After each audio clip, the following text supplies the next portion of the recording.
Hey guys, welcome back to my channel. My name is Arjun Kokanda, and in this video, I'm going to share my review of Secret Invasion. The show came to a close about a week ago, and it's been a show, especially after the finale, that a lot of people are talking very negatively about. So I wanted to chime in and share my thoughts on the show, but before I do that, let me know down in the comments, what did you guys think of Secret Invasion as a whole? What did you think about the season, and what did you think about the way it ended? I know a lot of people have thoughts on that, so I'd love to know what you thought. And with that said, I'm going to get started talking about what I thought. And to me, Secret Invasion was a show that I was very excited about, honestly. It was one of my most anticipated of the Marvel Disney Plus shows, just because it's a show that's a lot more grounded than a lot of the other ones. Like, obviously, Nick Fury doesn't have superpowers. It's a lot more spy espionage based. I thought it was going to be something like Captain America the Winter Soldier, and that is one of the best MCU movies, so I was hoping that this would be one of the best MCU TV shows.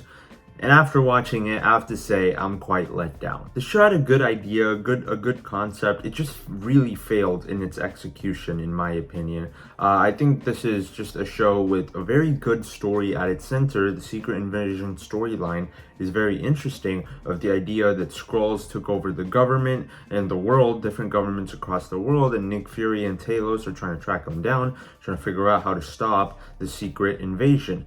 And that's so interesting, but this show ends up making it very bland and very boring. But most of this show just felt very bland and straightforward to me. It didn't feel like it had any layers. The characters felt very boring and one-dimensional for the most part. And even Nick Fury doesn't really get much character development. Now, when the first one or two episodes came out, a lot of people were quite enjoying the show. Like, there were pretty positive reviews across the board, or reactions across the board. A lot of people were saying, especially after the first episode, the way it ended, they loved the first episode and they think it was going to end up being one of the best series in the Disney Plus catalog.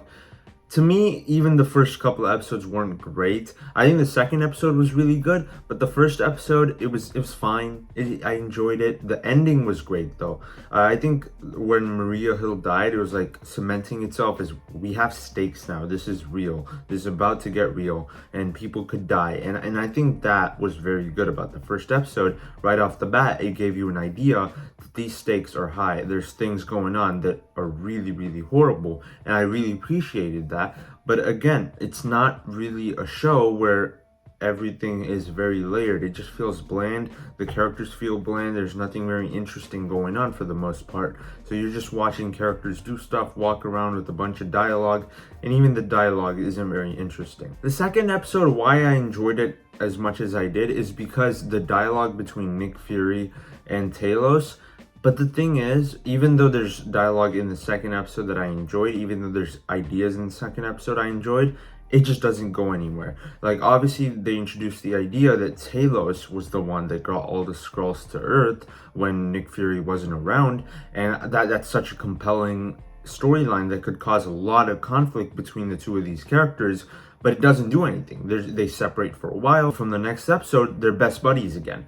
And I think that's just dumb. Like, why would you do something like that? It's such a great, compelling storyline that Talos betrayed Nick Fury, went behind his back, and got all the Skrulls to Earth, which led to what happened in this show. And that could cause so much conflict between two characters like this that are supposed to be best friends and they're supposed to talk to each other, but it doesn't go anywhere. And that's where, to me, this show just fell flat, because there's like, on a story level, there's not many ideological differences.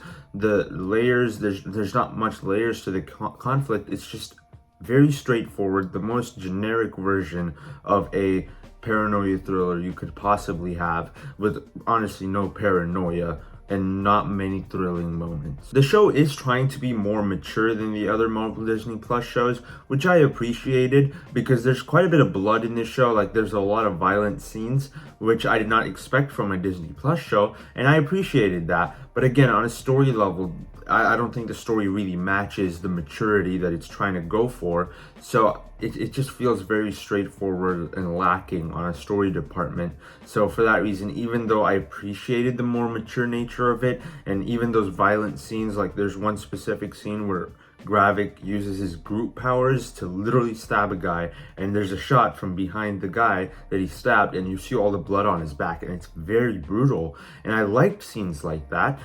But again, on a story level, when you don't have a good story, those kind of scenes are mostly just shock value. They don't really go far enough on a story level to make it dark and as mature as it could possibly be. What they do with Rhodey in this show is also very odd to me because they reveal very early on that he's a Skrull. So there's not much tension going on. We're not really questioning why this Rhodey is now acting different all of a sudden. And it just makes for a very odd experience because it's pretty obvious that he's a Skrull. So when they reveal it too, it's not very surprising because even the way he's acting around Nick Fury, he feels like a completely different character. So I feel like after the first few episodes, first 2 to 3 episodes, if you ask people which of the main characters do you think is a Skrull, I think everyone would have said Rhodey just because of how differently he was acting.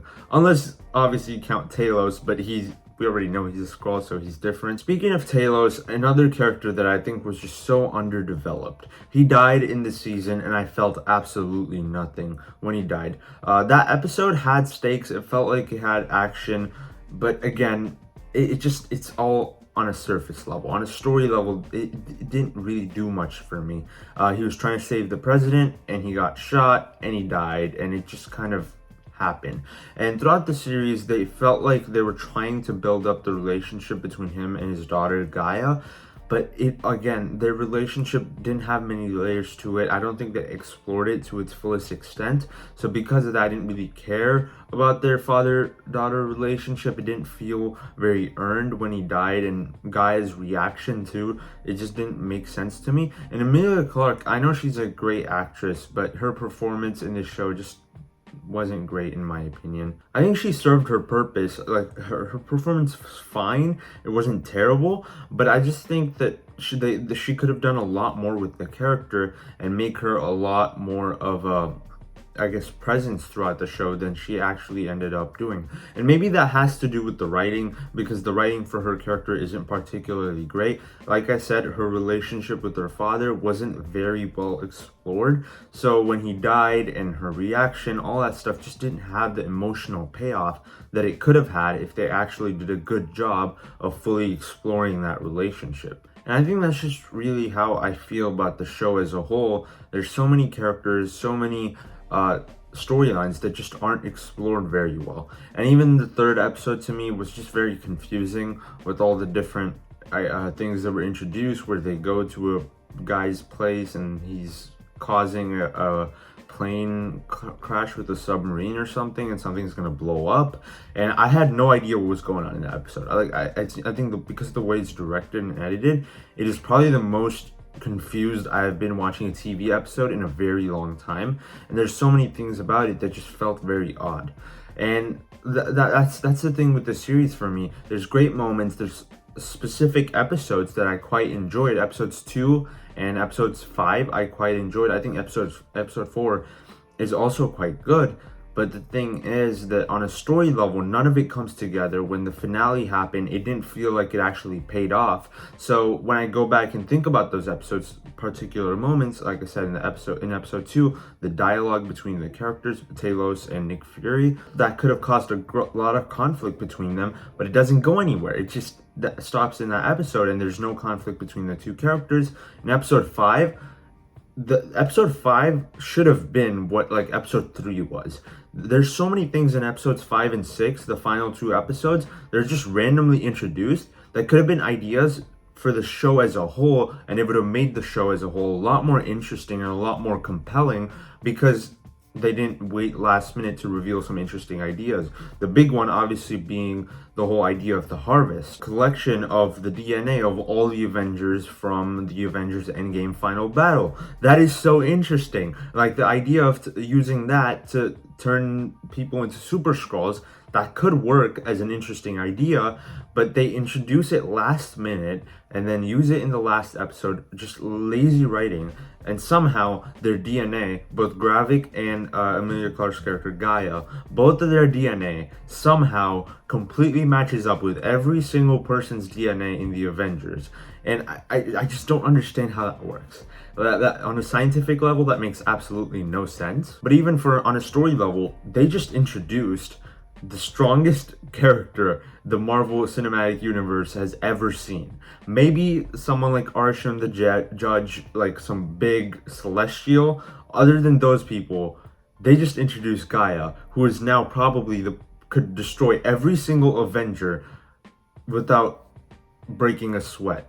And that's interesting to me that they decided to do that, but in the worst way possible. Interesting in the worst way possible. I don't know what Kevin Feige is thinking. I don't know what the writers were thinking, introducing a character like that in a show that a lot of people didn't really watch, and also with a character that I don't think was really well written. So I don't know where they're going to take Gaia's character. I hope they make her a villain. I think the only way I'd be okay with what they did with her on a power level is if they make her a villain. Since The Marvels is a somewhat of a follow-up to Secret Invasion, I think if she's a villain in that, or the main villain of that, it could work possibly. And maybe she'll go on in the future of the MCU to be a bad guy. I think that could work. But if she's a hero, she could literally destroy any villain in a few seconds. There's no problem in the MCU she couldn't solve. So I don't know what they're going to do with her character, but I really hope they make good use of it, because I did not like what they did with her in the show. She's not a good character, and giving her the powers of every single Avenger is not a good idea in my opinion. And even the final battle of the show, where both Gravik and her are fighting on a CGI level, on the way it looks with her arm transforming into Drax's arm and stuff, it was not a good fight, to say the least. And at the end of the day, even though they were going for a more mature tone, I don't think they succeeded really well, because on a story level, since there were really no layers to the characters or story, it just really let me down. And also the idea of the Kree signing a peace treaty basically with the Skrulls and them coexisting, I think is such an interesting idea. But again, it's introduced in the final 10 minutes of this episode, which is not, it just doesn't work. Something like that could have been introduced much earlier and made for a much more compelling story than what they actually delivered on. And that's where I think this show really falls flat. They introduced random ideas that could work really well for the series, but they introduced that in the final moments of the show, and the show really is stretched out for 6 episodes that should have been maybe 3 episodes. So to me, it's just a show that they tried to stretch out too much without any actual compelling plot, and they introduced random ideas in the final couple of episodes. And at the end of the day, it just left me with more questions than answers. So yeah guys, Secret Invasion to me, it had a lot of good things, a lot of things going for it, but overall none of it came together. On a story level, it's very lazy, and none of the characters are layered enough for me to actually care about what's going on in the show. So to me, Secret Invasion was a huge disappointment.